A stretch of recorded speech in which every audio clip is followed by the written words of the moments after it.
Welcome to the Grow As We Go podcast. I'm Sam, breathwork coach and self-growth junkie. And I'm Anthony, your co-host, transformational men's coach, and general question asker. Here we create space for natural, vulnerable, and deeply connecting conversations on life as it happens, wisdom that I've picked up along the way, and tools to truly enjoy this beautiful life you've been given. I want to appreciate you for being here, whether this is your first time or you've been here since the beginning. We love feedback here, so leave your thoughts and takeaways from this episode in the review section of this podcast. This also helps the podcast become a bit more relevant in search reviews. Another way you can support this podcast is by following me on Instagram at Samantha__Charles and take a screenshot of this episode to share it on your social media and share your takeaways so that your junkie friends can come and get their fix too. Hello. We're back again with another episode of Grow As We Go. And today we're going to be talking about all or nothing thinking. Great. This is super helpful because this has been, for the majority of my life, I had all or nothing thinking mindset, which there are many contrasts to the growth mindset, which we talked about a few episodes earlier. So episode 2, if you haven't watched it or listened to it yet, make sure you do. And the idea of all or nothing thinking is that everything exists in black and white. Mm-hmm. So the question that we're going to ask is like, how do we get out of all or nothing thinking, and how do we recognize when we're in that pattern? Mm-hmm. So to start off, can you give us an example of a way that you have seen all or nothing thinking show up in your life? The thing that comes to mind around that is like my tendency to essentially abandon myself, abandon ship, and take care of everybody else's needs instead of my own. And so for me, the all or nothing is like this selfishness and like, no, I'm only going to take care of myself. That's the all or nothing of like, okay, I'm not going to take care of myself at all. I'm going to take care of everything else. And just abandon my stuff. And so to me, there's the middle ground, and it's like, we've talked about the pendulum swinging. Ooh, yeah. And you when you have awareness that you're doing it this so far on the left side, you have this awareness, and then oftentimes you correct, and it's, in my experience, every time is an overcorrection Right. To where you swing way over to the left. And then it's like, all right, I'm over correcting here. How can I find this middle ground where, maybe I swing back and forth a little bit, but not like so all extreme, or nothing. yeah. Right. We're in the grays at least, and it's not like charcoal and beige. Yeah. Yeah. And it's not black and white. Yeah, that's perfect. I like that analogy.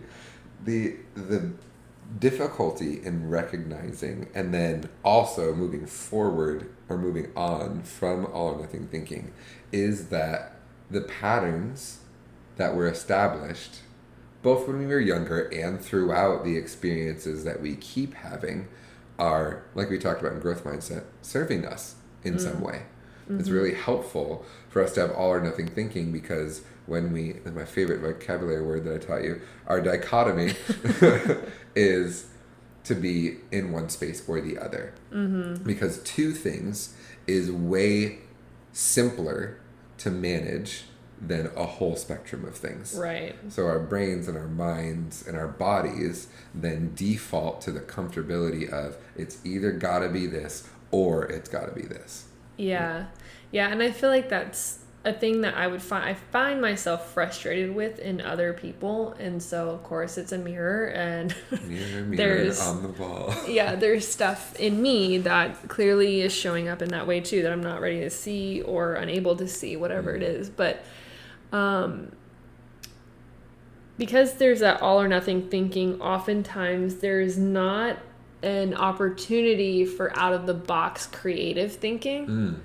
Which is something I feel like I'm very skilled at, and I love like finding these middle grounds and how can everybody be happy-ish, Yeah, you're the queen of I want to have my cake and eat it too. Yeah. Yeah. Have your cake and eat it too. Oh my gosh. I was like, at first, I was like, that doesn't exist. What are you talking about? Yeah, you can't have your cake and eat it too. Watch me. That's literally like, watch, I'm going to do it. And you're really, actually, the more I've gotten to know you, you are really good at that. Yerp. Yeah, because everybody loves cake. So you can have some of it, and so can I. So, and that's kind of about compromise a little bit. And it is a little bit about in the gray. So when I was younger, how that showed up in my life was my religious upbringing was very much all or nothing. Like, you either love Jesus and you're full in all the time, like everything, or you're in danger. Like, yeah, sure, everything's always going to be okay, and God wins in the end, but at the same time you're being a sinner and you're being not in God's way, and like so there's no room for like, I'm learning things and I'm still on this process and I'm in this goal. It was like good, bad, and there was no in between. And so you were either good or you were bad, and you were mostly bad because you weren't doing everything right all the time, which was perfection, which doesn't exist. Right. And I think like, it's like good, bad, right, wrong. And so with these all or nothing thinkings, it's like it shows up in your own life, but then also I think it shows up in, obviously it shows up in relationships where there's like conflict management. And that gets to be another episode, I think, where so excited. I love how like we're always like, oh, that gets to be another episode. Oh, that gets to be another episode. You just know what we're going to talk about years before we talk about it. Right. But it's like there being conflict, and there's these two, trying to figure out how to be in a relationship when two people have two different ways of seeing things. And where, and then they're both operating out of this all or nothing thinking. And so, it's like, no, I want it this way. And it's like, okay, what if we could open ourselves to possibility where we can have our cake and eat it too? Right. But people can't. Right. And it's because it's not their fault, right? Like, initially, the openness is a pretty significant stretch for someone to feel like I can get myself to a place where I don't have to get every single thing that I want, and whatever part of me is vying for the complete acquiescence of the other person doesn't have to be the loudest part of me. Yeah. So when you have been in conflict before, how have you experienced your all or nothing coming up? Well, okay, so this is interesting because it's like conflict and all or nothing, which, I brought that up, but yes, you did. we were talking about this the other day. So it's like conflict, all or nothing thinking is like you acquiesce and whatever you want, and sure, we'll go with what you think, and we don't say anything, don't speak up. That's been my tendency. And I, again, swinging back and forth, right? There's some times where I'm on this end of the spectrum, and there's other times where I'm like, no, bitch, it's gonna be my way. That's right. And like really taking a stand for that, it be like, no, I feel very strongly about this, and like steamrolling or losing your shit and like blowing up and walking out of the room. Like, I can't tolerate this conversation. And that's how I think conflict has been role modeled to many of us. I don't know very many people who can have conversations around things that we don't agree on, and it like not end in like Hurt people being feelings, pissed off, or somebody's sad or like feeling icky afterwards. Where it's like, can we agree to disagree? Yeah. Well, and can you see how I got to my way of thinking, and I can see how you got to your way of thinking, and I still have a reverence for my way of thinking. Right. We can hold and space for it. I see how you believe that, or I see how you can think that way. Right.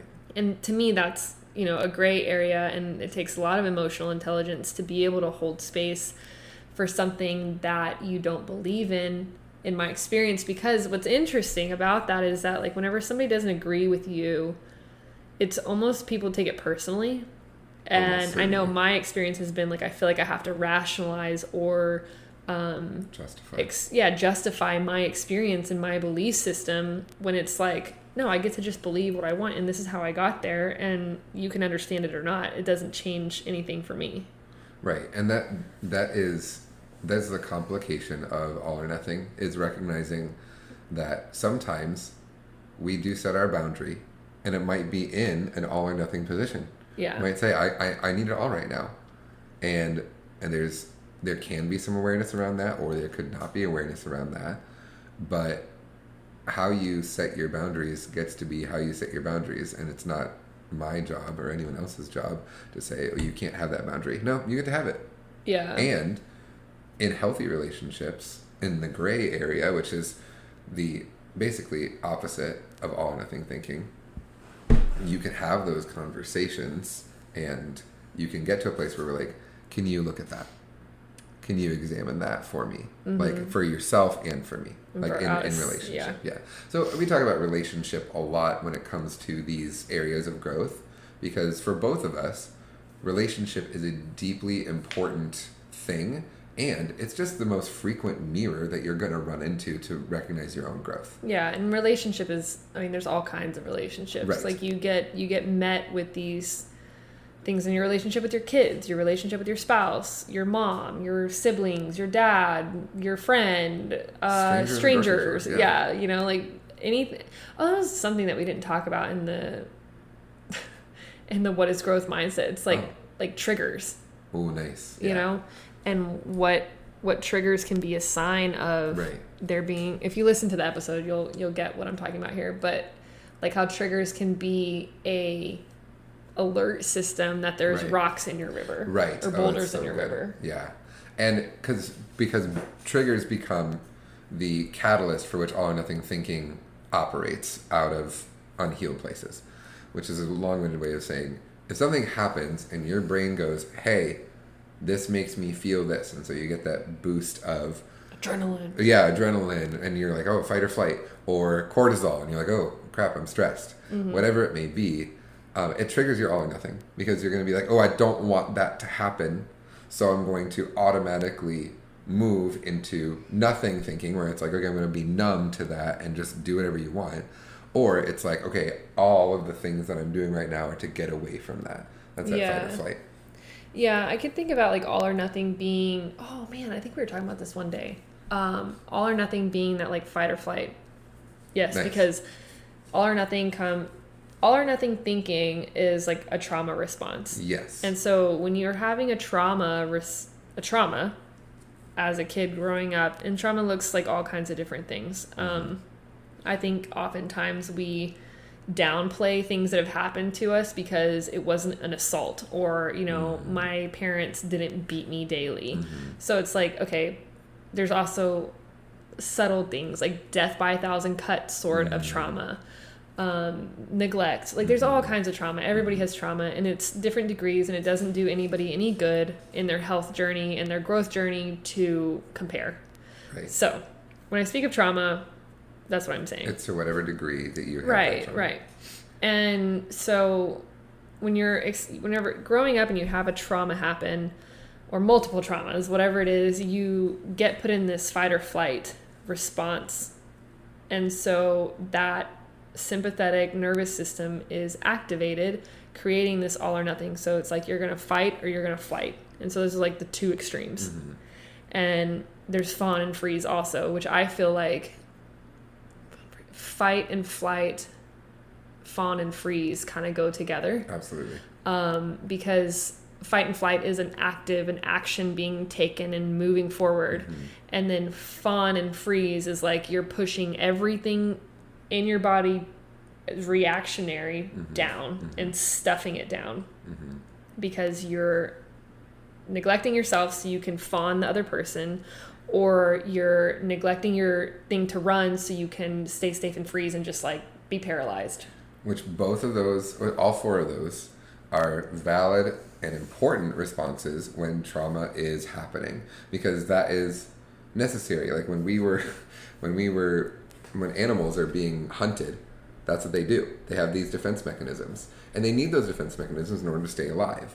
The issue with all or nothing thinking is that we carry those moments of trauma into the rest of our world, and we respond to situations that even remotely feel similar with fight, flight, freeze, or fawn, or all or nothing thinking. Right. And that's dangerous.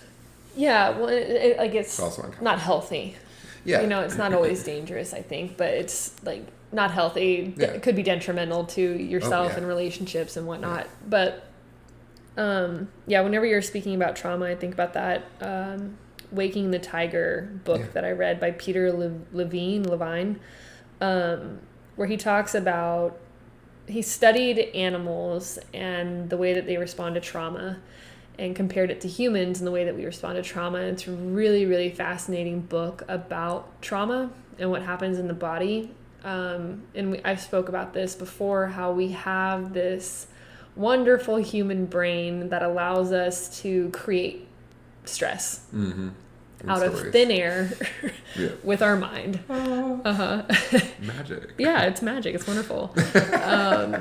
And so because of that, we're able to stay in trauma and create trauma, or no, not trauma, create stressful environments and thus perpetuating and essentially recreating trauma and perpetuating and staying in that loop instead of like shaking it off and letting our body express that influx of stimulus and expressing it and letting it go out and like forgetting about it. We base a lot of our thinking and our choices on past experiences. And when you compare that to like other mammals and animals that experience fight or flight, like you think of a gazelle getting chased. They get chased, they get away, or, the lion doesn't want to eat this thing that has frozen, gone into freeze. It appears dead. And so it lets it go. And whenever you watch them, they come back and they are trembling for sometimes hours afterwards. And that is like them releasing all that energy, the stimulus.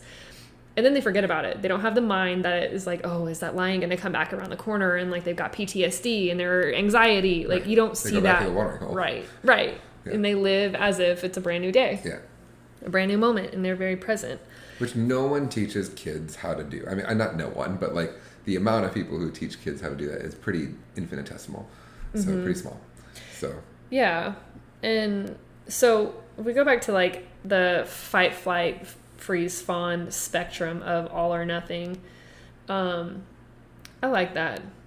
It's a really good thing for me. So I love that it's helpful. Hopefully it's helpful for everybody else too. Right. Like if it comes out of trauma, this all or nothing thinking. So all is the fight and the flight, and nothing is the freeze and the fawn. And so when you think about the way in which we experience trauma and our reaction to it is out of those four. And our body, the system that puts us into this fight or flight, just decides that if you survive, that's a success. And what our mind does is like, oh, why didn't I do this? Oh, I should have that. Oh man, I wish I had done that. And so then we are getting down on ourselves and beating ourselves up. And then it's like, oh, I'm never going to make that decision again. Never going to make that mistake again. And then you just perpetuate this thing that was in the moment not a super long experience, but now it's perpetuated through the rest of your life until you realize, oh shit, that no longer makes sense for me. Right. And there's a piece of that, there's a lot of that that's unconscious. I don't think your mind works through and literally says I'm going to make this a long-term trauma experience. Nobody does that. It's just, that's what worked, and our brains are guessing machines. And so if they feel something similar happening, they're going to do the thing that worked before that kept us alive, because it's our brain's job to keep us alive. It's not our brain's job to keep us happy or healthy even. It's our brain's job to keep us going. And so if we're relying on our mind only, our brain and our previous experiences only, then we're going to wind up in all or nothing pretty much all the time. Right. I think it's our minds are meaning-making machines. So we like to make meaning and habit forming and predictability. Whereas, and that's the consciousness, being conscious and predicting things. And then there's the unconscious mind, which is the body, and being in the moment and being in the present and like what's happening right now. And the body and the mind, we talked about this the previous what is growth mind, where when they're in alignment, then it's much easier. Right. So then the all or nothing gets to move into something else when we're recognizing as adults or as healed people or even as kids who have been given an incredible amount of tools and processing power, that all or nothing gets to be recognized, as we talked about. And then when we're in that all or nothing, we say, okay, there is another way, or there is a spectrum of ways here. For my like religious upbringing, one of the things that we talk about a lot was that for Jesus, there was always a third way. So people come up to him and ask him, okay, do we follow the law and stone this person, or do we let them go? And then Jesus is like, yeah, if you haven't sinned, then you can throw a rock. And everyone's like, well, I'm outie, I guess. And so there's always a third way at least, and probably a fourth and a fifth and a sixth and a seventh if you're creative and say, okay, my incredible brain can be used to do something else.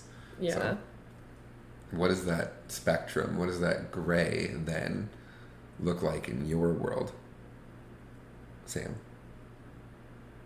Maybe it's a hard question to ask, I suppose, but yeah, like you've talked about conflict before and what that looks like. So I mean, I think it all comes back to awareness, sure, and being present and noticing.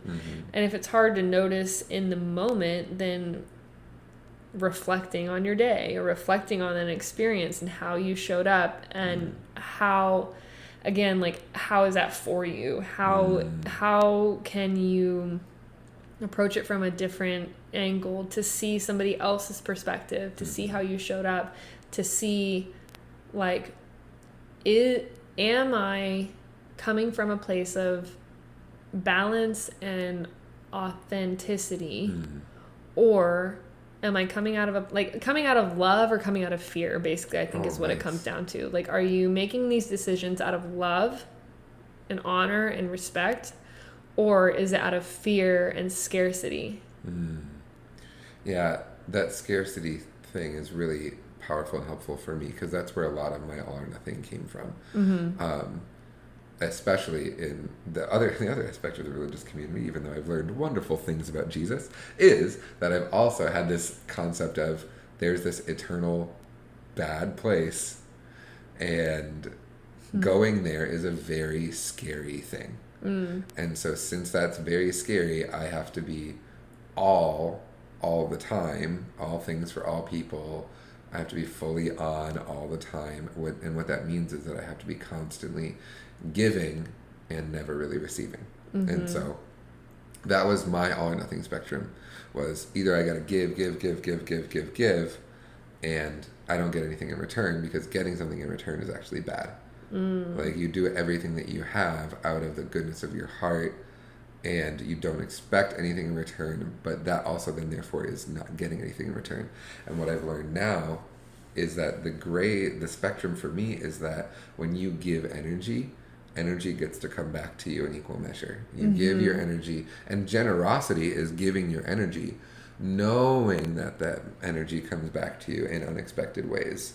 And I do give out of the goodness of my heart, but I also don't just receive out of the goodness of your heart. Yes, that's beautiful. Yeah. And that was what you were talking about too, was your all or nothing spectrum.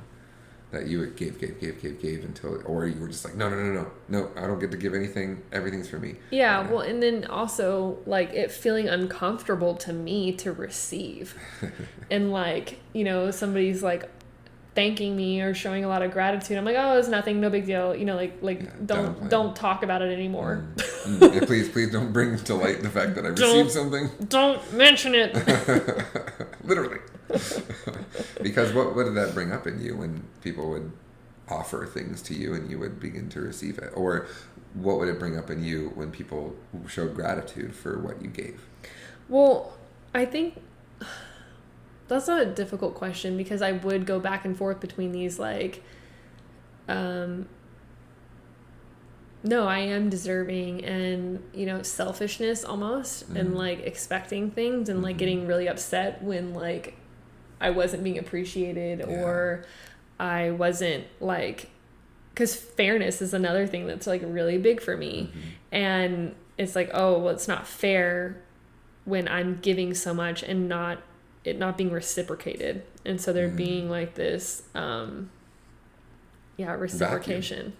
Yeah, like it's when you're not... Reciprocity. Yeah, when you're not in reciprocity, there's that vacuum. And so, yeah, there's that scarcity. That's what we were talking about, scarcity that comes up, where it's like, okay, if I don't make sure that this person, whoever it may be, maybe it's a partner, maybe it's a child, maybe it's a parent, that person needs to be giving to me, because when that person gives to me, then I'll be able to finally give right out of myself. And so we get trapped in these patterns of all or nothing.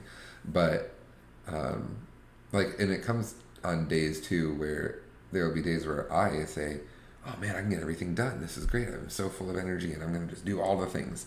And the next day I'm like, oh, I'm pooped, I can't do anything. Like, I don't do anything at all during that next day. And it's like, okay, that's that, like, okay, whatever it was that was going on in me needed to do all the things one day, and then I don't have enough energy to give anything the next day. And that's just, for me at least, it's not helpful.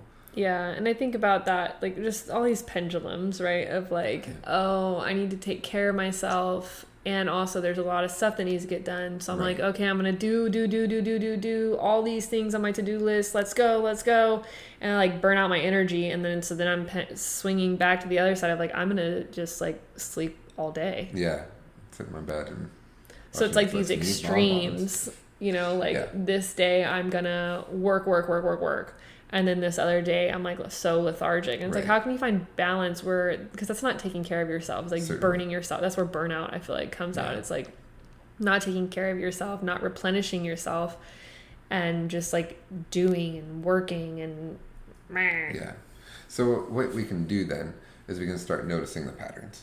And part of noticing the patterns too is you get to be open to when other people help you see the patterns, which is really difficult, because that brings up all or nothing thinking too. It's like, this person doesn't know anything, they don't know me, they don't know my life, like, how can you not do and get all grumbly about it. But what does it look like to, what has changed for you, Sam, when you have acknowledged the reality of your all or nothing thinking? Well, what comes up is a really recent thing, like today. Oh wow, love this for you. Realizing that I have been like in the past accepting, and even still, you know, it's showing up in different smaller areas of my life, but like accepting mediocrity with like small wins. And okay, that's good enough. So I'm not going to bring up anything more, because the way that certain people were showing up, and then I would, you know, say something, and then they would show up just enough, and I'm like, okay, that's good. And then moving forward, it would like happen again, like that same short little cycle where there's like, okay, we're going to make a shift here. Okay, that's good enough. And then the actions don't match the words, basically. And so then I would say something, and then again the actions start to meet the words for a minute. Yeah, just like barely, you know, mediocrity. And the way that I see that in an all or nothing thinking, and if I reflect on my past on accepting mediocrity and accepting like bare minimum shit, is like when I go back to my dad and like just wanting any sort of attention, any sort of time, like whatever was good enough because he didn't show up. And so any sort of little bit was good enough because I was grateful that he showed up that one time. Yeah. Or that when he would finally show up, I was grateful for his mediocrity. Right. And then when he didn't show up at all, you were like, damn it. There it is. Yeah. And like, so that's what I think about my wounding that's showing up even today. And I've done a lot of work where I don't accept that in a lot. They're like, it's pendulums, right? And I'm curious too about like how that fits into the fight, flight, freeze fawn response. Oh, fawn, for sure. Fawn? Yeah, when you're like, oh, fine, what you did was good enough. Thank you for not eating all of me. Thank you just for eating a portion of my hindquarters and then leaving everything else intact so that I can keep living and you can keep feeding off of me. Ooh. I know. It's wild. Well, fawn has been my thing too. So I know it like intimately in the back of my hand. Where did that come from? Yeah. And so there's that like accepting mediocrity, and I've made a lot of shifts where it's like, no, I know I'm deserving, I know I'm worthy of these different things. And that's where that like worthiness conversation came up. I didn't even realize I had. But like, no, I deserve this, and this is my standard. And, you know, my standards have shifted and grown as I've shifted and grown. And it still shows up, you know, in small areas. And so I get to empower myself and notice, okay, this is a pattern and this is showing up and I'm feeling frustrated. And the reason I'm feeling frustrated is because I'm not speaking up and I'm not living into my power and like... Right. Well, and what are the ways in which this is going to be an interesting mirror, but what are the ways in which that mediocrity comes up in yourself? What are the ways where you're like, fine, I accept this is good enough and in myself, and it's not out of a place of grace. It's out of a place of like, you know, you could have done more, but you just slapped something on and it's like, okay, even though you have these perfectionist tendencies where you really want to do something excellently, but then there's something in your mind that says, it's not good enough. It's not good enough. I don't know. Cool. And that's okay. Yeah. Because like, I mean, that's part of the growth, right? You just said it's something recent. So, and of course, everything's a mirror. So if you're getting frustrated by it, then the reason you're getting frustrated by it is because you see it in yourself. Spot it, you got it. And so, yeah, well, I mean, that's the thing. I think that's what I said, is that that's what I see in myself. I'm getting frustrated by these relationships, and I'm getting frustrated not because of the relationship, but because I'm not speaking up, and I'm not like standing in my power and doing something risky to risk like not being liked or looking bad or like and saying, no, this is what I expect out of this relationship, and you get to meet there, because this is how we continue having a relationship. Good relationship, right, a healthy relationship, right. And so being able to call someone forward is powerful and beautiful when that person is not taking it personally and stuck in on nothing thinking themselves. And so there's the rigidity, the nothing thinking would be, well, they never meet my expectations, so I'm not going to say anything ever again, and I'm just going to let the rift in our relationship grow. Yeah. Right? So there's that, the third way, or the spectrum, is I get to bring things up. And the really low end of the nothing spectrum was, I'm going to bring up something that makes it just enough so that I can tolerate this. Yeah. And so now it's not tolerate, it's how can we have a relationship in excellence? Where like it is really, even though it seems like a small thing, we get to have a conversation about that because we don't want this to develop into a pattern. Yeah. And also like talking with them about what they want the relationship to be with you. Absolutely. I know that you want to have a relationship with me.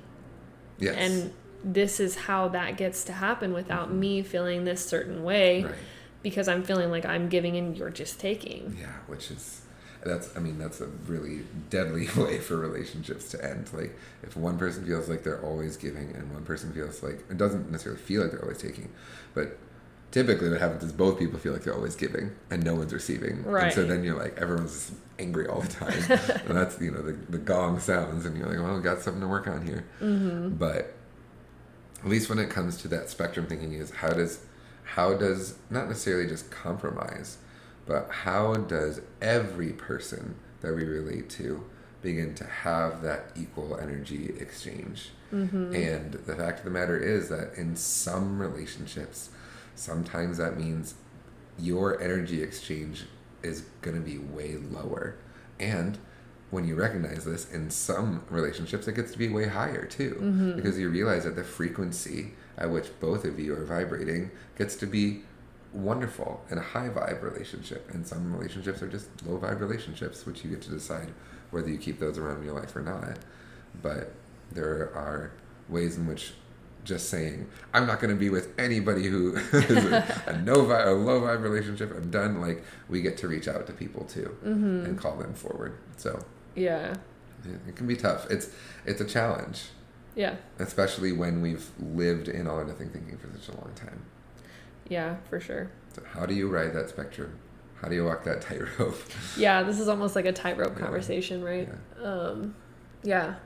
But the answer to that question is very simply, are you aware of the ways in which you're acting in all or nothing thinking? And if you're not, how can you invite people into your life who will be able to call you forward, who will be able to say, hey, did you notice this? Yeah. And I'm really, I'm interested in hearing from people listening to this, what is your all or nothing? Right. What is something that you learned out of this episode? And there being, traumas and different ways of reacting throughout your life that have developed into this all or nothing thinking. And how have you seen that show up today, even despite your healing journey, or just reflecting, and maybe it's something new for you. I'm just really curious about that. It is curious. Hearing more stories and other people's perspective on that. Yeah, can't wait to hear you share about it, because what you all as listeners have to say is deeply important to us, and we love hearing people's stories, obviously. So some of y'all who are frequent listeners and commenters too, there are ways in which we can invite your participation and pull from your resources and your story to be able to talk about things that matter to you too. So please share and contribute. Share and contribute. Find me on Instagram and reach out. I'd love to explore this with you and your story and the ways in which it shows up in your life today. If you found parts of this podcast interesting, useful, or at the very least entertaining, I hope that you'll share your takeaways and tag me on social media, or leave a review. And we appreciate you, and we'll see you next time.